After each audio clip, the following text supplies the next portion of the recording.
Welcome to the Wexford Football League show. Tonight we're in the new Astro turf in Enniscorthy. We're going to look forward to the Oscar Traynor's team final next week, who are training here behind us. And we're also going to talk to Interleague winning manager Pádraig Whitty on his success last week.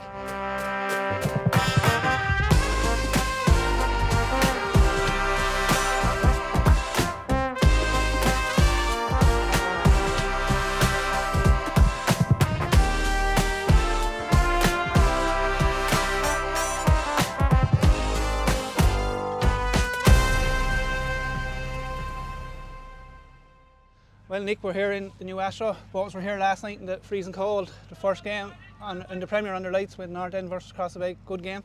Yeah, good game, but that's you always saying, starting with a negative. The cold shouldn't come into it when you're out playing sport. So there's a negative. It was cold. It's fact. I know it was. But no, look, it was great facility.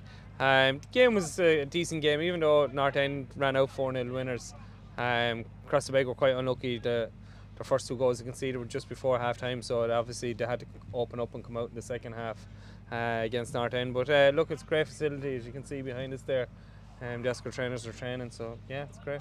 Yeah, I think the big thing for the game for me last night, people were worrying about maybe the lights were up to the good enough standard. Was the pitch big enough, long enough? But talking to two managements after the game and the players, everyone was delighted. I think the lights are probably one of the best in the county, I think, at the moment, in fairness. Yeah, obviously you'd have a concern. There was a couple of other school games and junior games on the pitch, but when you see the two big Premier teams lined out, you would have had a concern. But no, look, at the game was really good. There was plenty of space all over the park, so look, a fair play to the lads who got it up and going. Yeah, and look, we'll be looking forward to some of the Premier League fixtures later on there. But just a fair play to Neil Dempsey for the stuff that he's done over the last week and getting the toilets and all in place, otherwise the game wouldn't have went last night. As Roy Keane would say, it's his job.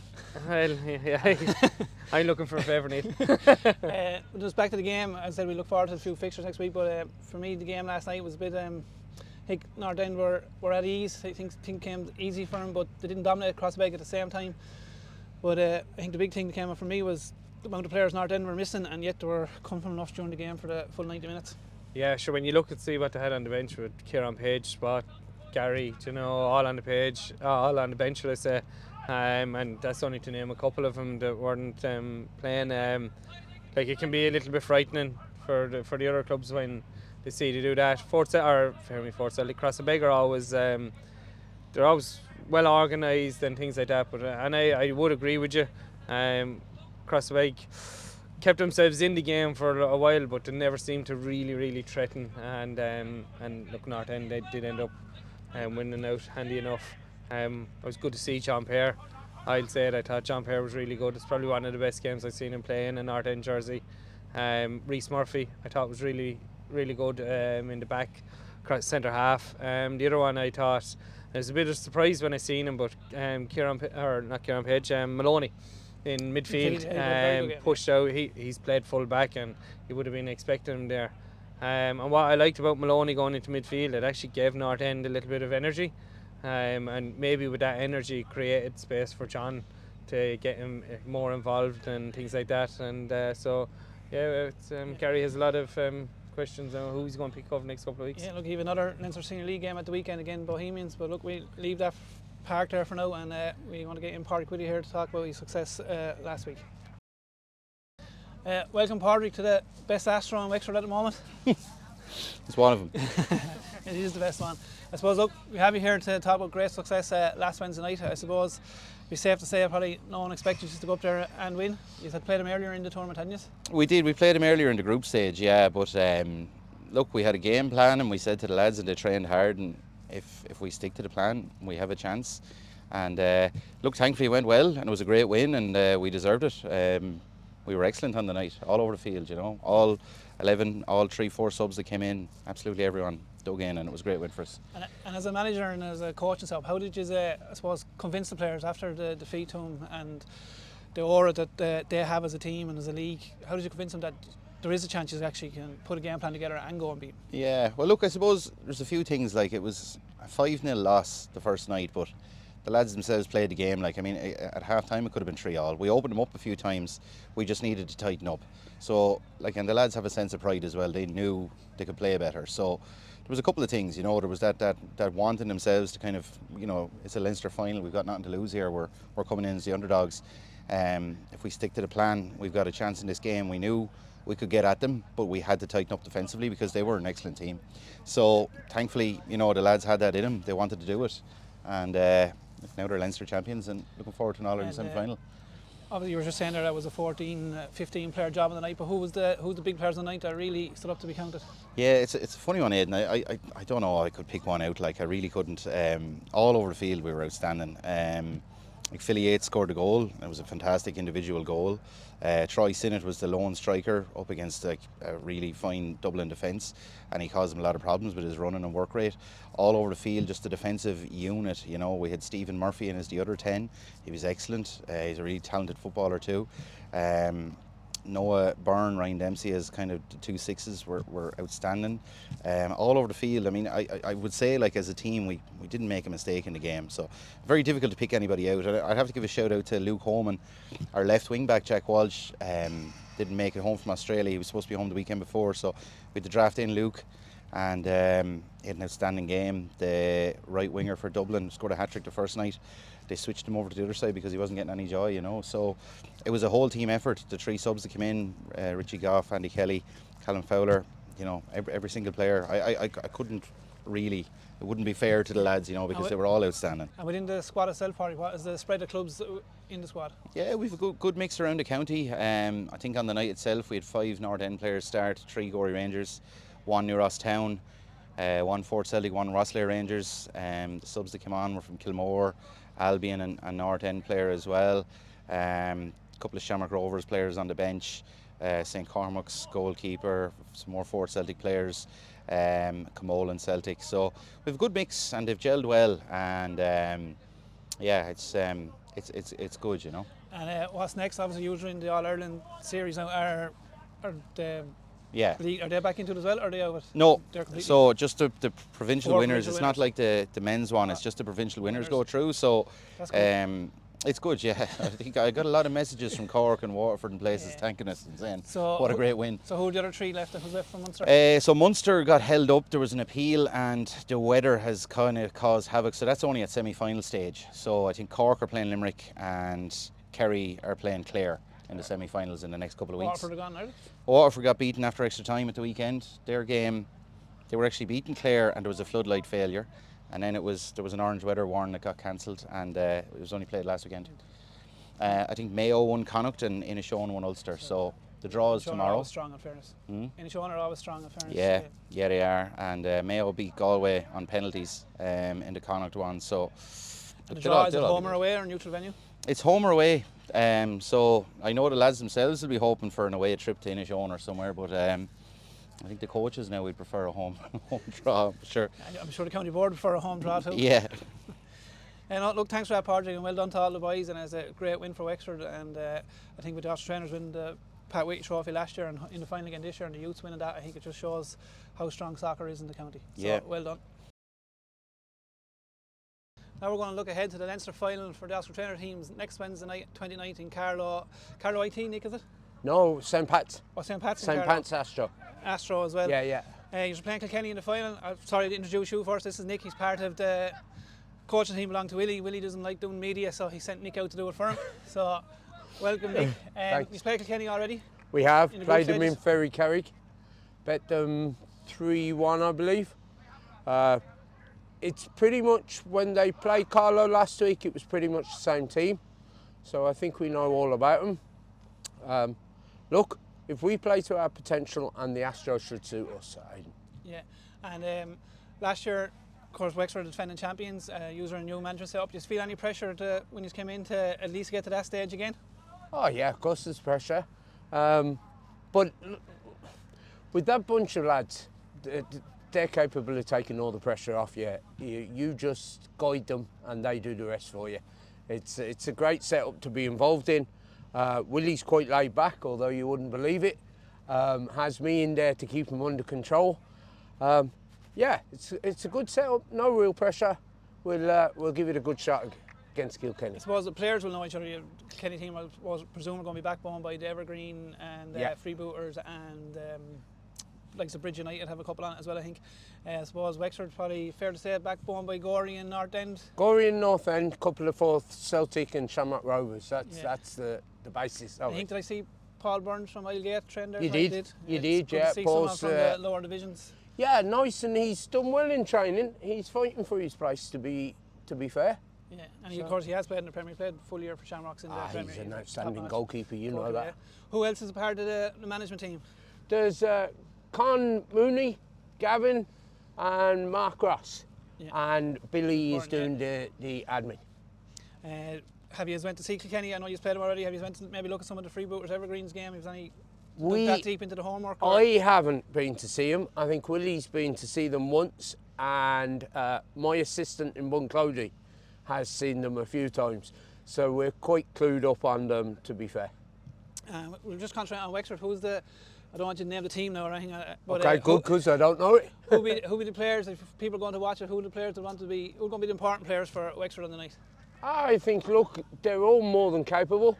Obviously, Owen is a huge goal-scoring threat, Owen Rhodes. Yeah. Ryan Busher is flying, and then kind of the backbone is Alan Rhodes in midfield. Yeah, and I suppose it's good to see Gary Laney out here training behind me at the game. It's great to see him back. He's had a couple of injuries, yeah, but he's flying now. Last night, yeah. Any other injuries in the squad? No other injuries, all fit, as far as we know. Yeah. Well, thanks, Nick, and best of luck, and hopefully we'll bring the Pat Whitty trophy home again. Thanks very much, guys. Now joined by captain of the Wexford team, Alan Rhodes, and man of the match of last year's final, Gary Delaney. Gary, we start with you. It's been a frustrating season for you, missing a few games with injuries. Yeah, you didn't play here last night, but you've done a full training session tonight, so you're on the way back.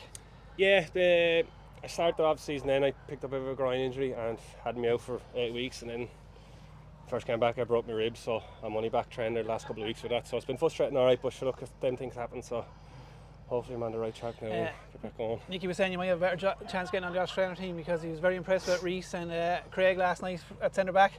Yeah, you're going to let them know you're coming back. Yeah. I know the boys are flying. The boys are flying, to be fair. But yeah, no, hopefully now I'll be able to get back into the team in a few weeks. Fingers crossed. So. Yeah, Alan, you're captain. It must be a proud moment for you going up to the next final, the captain of Wexford. Yeah, it's great. It's to even win it last year and to even captain it this year in the final. It'd be great to bring it home again. So look, we're and you were lucky last year to play it. Not lucky, but the way the draw went. You got the final at home, which is up in Carrow next week. Is a good session there tonight. Is this the last session before the final? Last session before the final. Yeah, last get together. But we're ready. We've been working hard in the lead up to it. We're ready for it. And you was obviously North End, you know the Evergreen boys, Freebooters fairly well. Any players that just be looking out for? Yeah, sure, we played both all this of them year. really, yeah. They're good. The two teams are strong, but sure, centre half, Lee Laney's a solid player. To Mikey Drennan up front. Yeah. Yeah, Andy Wall, big Andy there. You can't keep these lads time on the ball in the box at night. We're just going to have to be on our game on the night, and that's it. And is it a help to you going into that? It is backbone mainly by the North End and Gorey that you all know each other fairly well. It would make a difference, because you're used to each other, and sure, it would make a big difference. But the players are that good, like it's easy to settle in and gel together, like so. Yeah, has he give you any hint what the team will be, or do you just have to wait till next Wednesday night? We have to wait. I'm starting up front. He never gives us any clue. He never really does. He never gives anything much away, but he just keeps us all involved in the sessions, and so we all know roles when the game comes around. So. Yeah. Thanks for that, boys, and all the best next Thank you very much, lads. Cheers, lads. Thank you. Thank you. So we're going to finish up now, Nicky. We're going to look at the fixtures in the Premier League this weekend. Massive weekend in the Premier on the top and the bottom. As I said earlier, North End, free weekend again with the Leinster Senior Cup. The fixtures, Forth Celtic Galway Rangers, Crossabeg All Blacks, Shamrocks Mine, and Bunclody versus Ferns. I suppose three probably 6 teams won't like me saying it, relegation battles. And then top of the table clash between Forth Celtic and Gorey. So as we start with that one, Gorey don't win, are they out of it? Yeah, I suppose you could say that. They've beaten 4-2 last week by Old County, so they're out of all the outside competitions now. So yeah, look, it's a massive game for Gorey, down in Forth Celtic. Yeah. So yeah, Forth they have a good record down there. I've seen them play against North End. They matched North End for lots of that game. So yeah, it's a massive game. Probably see a draw yourself. I just think for Fort Celtic, if they really want to win the league, it's a must-not-lose game for them. I think it's a must-win game for Gorey, especially as you said, they're probably not used the last couple of years being out of everything so early. So now they can really concentrate on the league. So I think if they could win this one, with being in nothing else, they could make a good push at the league title. But I think Fort Celtic must not lose, as you said, the drew earlier with Nordend. I think I always said when we were in that title race with yourselves and Gorey and Nordend over the years, in them games you have to come out on that little league. Yeah. Come out on top of that league, chances are you'll win the league. Yeah, definitely. You just don't get betting in big games. And then the 6 teams, the one like me for saying it, in the relegation battle, Crossabeg, All Blacks. After looking at Crossabeg last night, it's a massive game for them now. All Blacks will be on the high after getting their first win of the season last week against the Mine. Yeah, look at Crossabeg. It's a really big game for both of them. If All Blacks, we kind of wrote them off last week, but they got picked up a win against the Mine. I hear they were full value for it as well. It's a massive week for both them clubs. Joe has to turn the lads around now, get them going again Sunday. So the confidence that All Blacks will be bringing into it, it won't shock me if they did beat Crossabeg. Yeah, I think they drew earlier in the season, so that's a big game for them. Then we have 2 derbies as such, I suppose, Bunclody and Ferns. Massive one for Caleb and the boys in Ferns, isn't it? Then you really need to sway the Bunclody, but they really need to get a win here. Look, Bunclody got off to a decent start at one stage a couple of weeks ago. They're top of the table, but they look like they're in a little bit of free fall at the minute.